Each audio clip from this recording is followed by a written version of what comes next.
Hello friends, मैं हूं संजीव। आज मैं जा रहा हूं कोर्ट। आज सैटरडे है। आज 3 महीने के बाद लोक अदालत लगती है।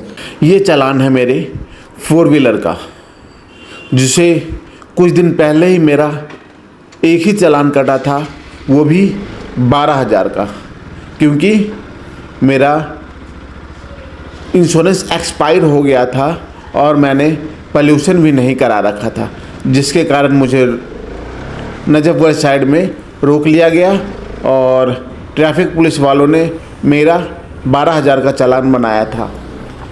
12,000 की वैल्यू बहुत ज़्यादा होती है, सो मैंने इसको डायरेक्टली भरा नहीं, कुछ दिन इंतज़ार किया, क्योंकि हर 3 महीने के बाद लोक अदालत लगती है। वहाँ पे आप किसी भी चालान का कम से कम प्राइस में उसको सेटल करवा सकते हैं। मैंने आज की डेट ली है, आज मैं कोर्ट जा रहा हूँ।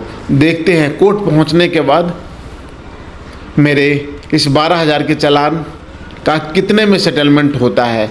अभी फ़िलहाल मैं ये अपनी पुरानी वाली बाइक पल्सर RS 200 से ही जा रहा हूँ। आज आसमान बिल्कुल साफ़ है और गलियां भी काफ़ी सूखी हुई है।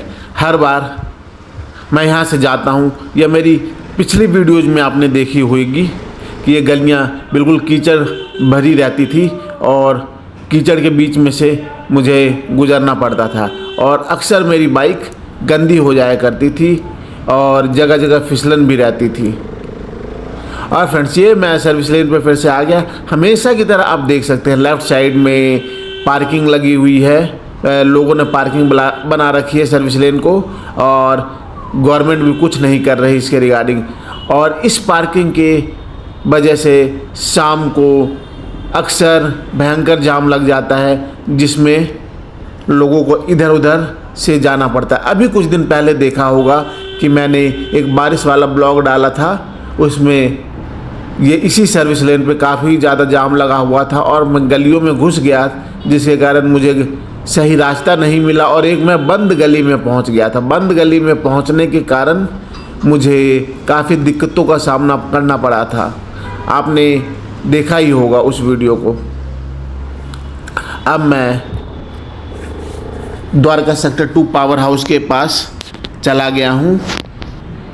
जिस चालान को मैं भरने जा रहा हूं वो द्वारका वाले कोर्ट में मेरा चालान पड़ा है। मुझे उसी कोर्ट में जाना है और टाइमिंग है 12 बजे की। मुझे 12 बजे तक उस कोर्ट में पहुंचना है। अब देखते हैं मेरे इस 12,000 के चालान को कितने में भुगतान करना पड़ेगा। अभी आप देख सकते हैं फ्रेंड्स, काफ़ी ज़्यादा ट्रैफिक है, जिसके कारण मैं रोड क्रॉस नहीं कर पा रहा हूँ। मैं तो यहाँ खड़ा होकर इंतज़ार कर रहा हूँ और स्प्लेंडर वाले भाई साहब मुझसे आगे निकल के उन्होंने रोड क्रॉस कर लिया। अब मैं इधर आ गया हूँ। अब दूसरी साइड गाड़ियाँ की आवाजाही ही लगी हुई है और यहाँ पे भी रोड क्रॉस करने में थोड़ा टाइम लगा था। अब मेरे सामने से ये ऑरेंज कलर की बस है। क्या आप बता सकते हैं ऑरेंज कलर की बस ये प्राइवेट होती है या फिर ये भी गवर्नमेंट के अंडर में ही आती है? मैंने इससे पहले वीडियो में कहा था कि देखिए फ्रेंड्स, ये गाय बार बार रोड के बीच में आ जाती है। पिछले वीडियो में आपने देखा था कि मैं ऐसे बाइक लेके जा रहा था किशन को स्कूल से पिक करने, और ऐसी ही गाय एक बिल्कुल रोड के बीच में बैठी हुई थी। इन्हीं गाय के कारण अक्सर रोड पे एक्सीडेंट हो जाया करते हैं। इन एक्सीडेंटों से बचने के लिए हम लोगों को बाइक या 4 व्हीलर बड़े ध्यान से ही चलाना चाहिए, क्योंकि इस तरह की गाय कहीं भी किसी जगह बैठी हुई मिल सकती है। अक्सर जहाँ टर्न होने के कारण हमें ऐसी बैठी हुई गाय दिख नहीं पाती और अक्सर एक्सीडेंट हो जाया करती है। और एक्सीडेंट में कभी कभी तो छोटी छोटी चोटें ही लग के काम हो जाता है, मगर कभी कभी हाथ पैर भी टूट जाते हैं या कभी कभी कैजुअलिटीज़ भी हो जाती है। आप मेरे राइट साइड में देख पा रहे होंगे कि कुछ लोग बिना हेलमेट के ही बाइक पे जा रहे थे। ऐसे लोगों को ऐसे काम से बचना चाहिए और हमेशा रोड पे निकलते समय हेलमेट ज़रूर पहन लेना चाहिए। हेलमेट पहनने के कई फ़ायदे होते हैं। एक सर हमारा ऐसा चीज़ है जो देखने में तो काफ़ी मजबूत लगता है और हमारा सर पे चोट लगने से कभी कभी तो लोगों की मौत भी हो जाती है या वो लोग पैरालाइज हो जाते हैं। इसलिए फ्रेंड्स, जब भी रोड पे बाइक या स्कूटी लेके निकले तो हेलमेट ज़रूर पहन ले। ये देखिए फ्रेंड्स, एक स्कूटर वाले भाई साहब भी बिना हेलमेट के ही स्कूटी चलाते हुए जा रहे थे। दिल्ली के रोडों में अक्सर ऐसे ऐसे लोग दिखी जाते हैं जो बाइक या स्कूटी बिना हेलमेट के चलाते हैं। इनको चालान कटने का तो कोई डर होता है नहीं, मगर अपनी जान का तो डर होना चाहिए।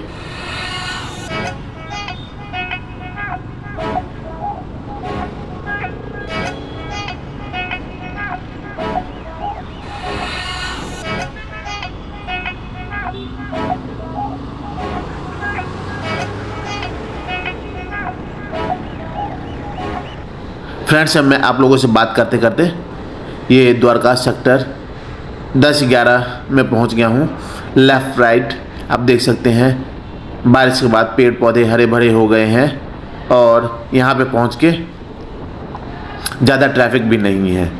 और ये मेट्रो पिलर या मेट्रो फ्लाईओवर पार करने के बाद मेरे राइट साइड में ही आपको दिख रहा होगा जो बड़ी सी बिल्डिंग है, वही द्वारका कोर्ट है।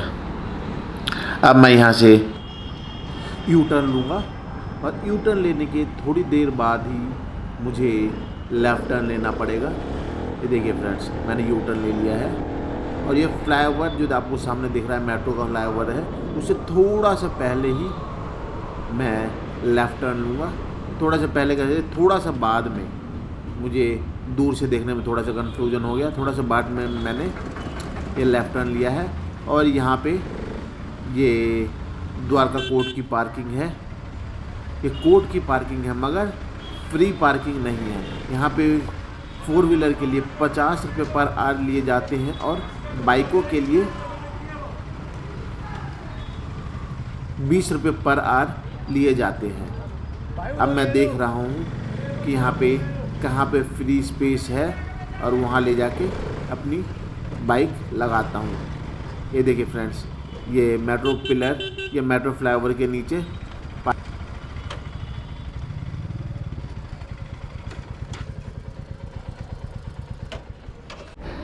जहाँ मैंने अपनी बाइक लगाई थी वहीं पे मैं दोबारा वापस आके अब अपनी बाइक वापस ले ली है। फ्रेंड्स, आप लोगों को लगा होगा मैं कोर्ट गया नहीं, ऐसे ही वापस आ गया हूँ, मगर ऐसा नहीं है। मैं कोर्ट गया था।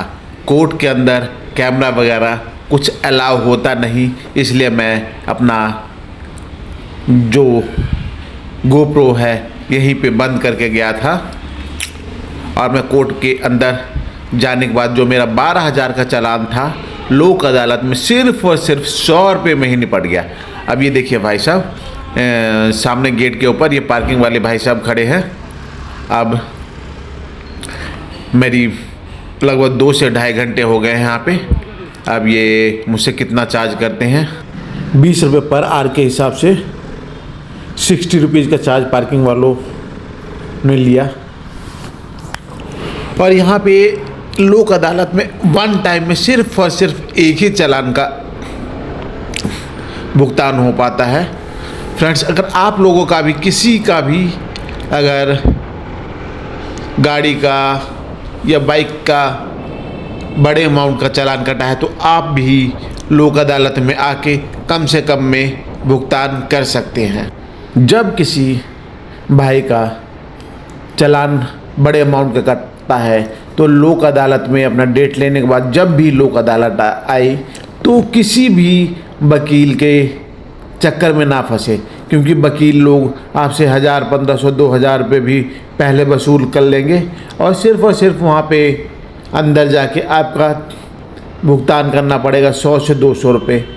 इसलिए आप जब अपने व्हीकल का चालान करने आते हैं तो वकीलों से बचें और डायरेक्टली कोर्ट रूम में जाके कम से कम वैल्यू में अपना चालान का भुगतान कर सकते हैं। अब फ्रेंड्स, सुबह से मैं घर से बाहर निकला हूँ, अब मुझे भूख लग गई है। अब मैं छोले भटूरे खाने जाऊँगा चौहान छोले भटूरे वालों के यहाँ से। दिल्ली में ट्रैफिक लाइट्स इतनी ज़्यादा होती है कि आप 10 मिनट के रास्ते को ट्रैवल करने के लिए आपको आधे घंटे से भी ज़्यादा का समय लग सकता है। और ट्रैफिक लाइट हो ही क्यों ना, क्योंकि दिल्ली में गाड़ियाँ ही बहुत हैं। अगर दिल्ली में ट्रैफिक लाइट ना हो तो 10 मिनट का रास्ता है, अब दिन भर में भी नहीं पहुंच पाएंगे अगर ट्रैफिक लाइट्स ना हो। आपने देखा होगा कहीं कहीं या कभी कभी लोग ट्रैफिक लाइट को फॉलो नहीं करते हैं तो काफ़ी लंबी जाम लग जाती है और बाइक वाले या गाड़ी वालों को काफ़ी मशक्क़त हो जाती है, और या फिर कहे तो काफ़ी दिक्कत हो जाती है, या अपने डेस्टिनेशन में पहुंचने में काफ़ी ज़्यादा लेट हो सकती है। अभी मैं रोड पे चल रहा हूँ, मेरे लेफ़्ट साइड में एक पेट्रोल पंप है। थोड़ी ही दूर जाने के बाद ये लेफ़्ट साइड में जो बिल्डिंग देख रहे हैं वो महाराजा अग्रसेन हॉस्पिटल है। मेरे राइट साइड में एक फ्लाईओवर है जो नेशनल हाईवे 8 की तरफ जाता है। अब ये देखिए, एक कपल थे, इन्होंने प्रॉपर हेलमेट पहना हुआ था। मैं इसी तरह के लिए आपको कई बार कह चुका हूँ कि रोड पे जब भी निकले तो हेलमेट ज़रूर पहने, मगर यहाँ पे तो देखिए, यहाँ तो हद की हद है। यहाँ इस मैडम ने भी किसी प्रकार का कोई हेलमेट पहना नहीं। आगे भी कुछ बाइक और स्कूटी वाले भाई साहब गए थे, उन्होंने भी हेलमेट नहीं पहन रखा था।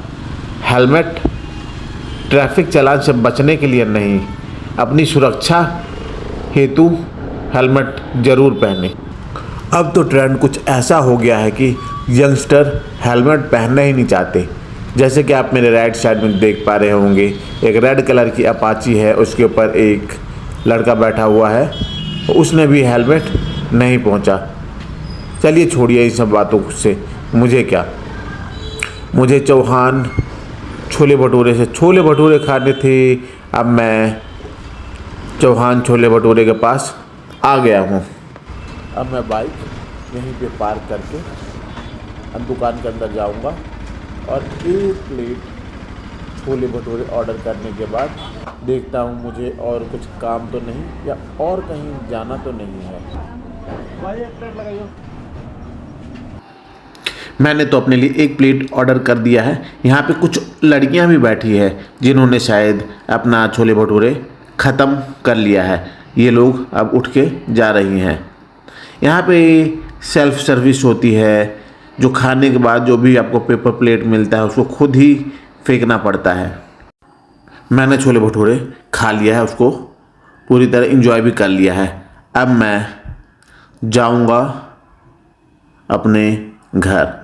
ये देखिए, राइट साइड में जो भैया है हमेशा छोले भटूरे बनाते रहते हैं, और ये वही गलियां हैं जिससे अक्सर मैं इस चौहान छोले भटूरे वालों के पास छोले भटूरे खाने आता हूँ। फ्रेंड्स, आज के लिए बस इतना ही। मेरे अगले ब्लॉग तक के लिए गुड बाय, गुड नाइट। मेरे चैनल को ज़्यादा से ज़्यादा शेयर, सब्सक्राइब एंड लाइक करें। Thank you.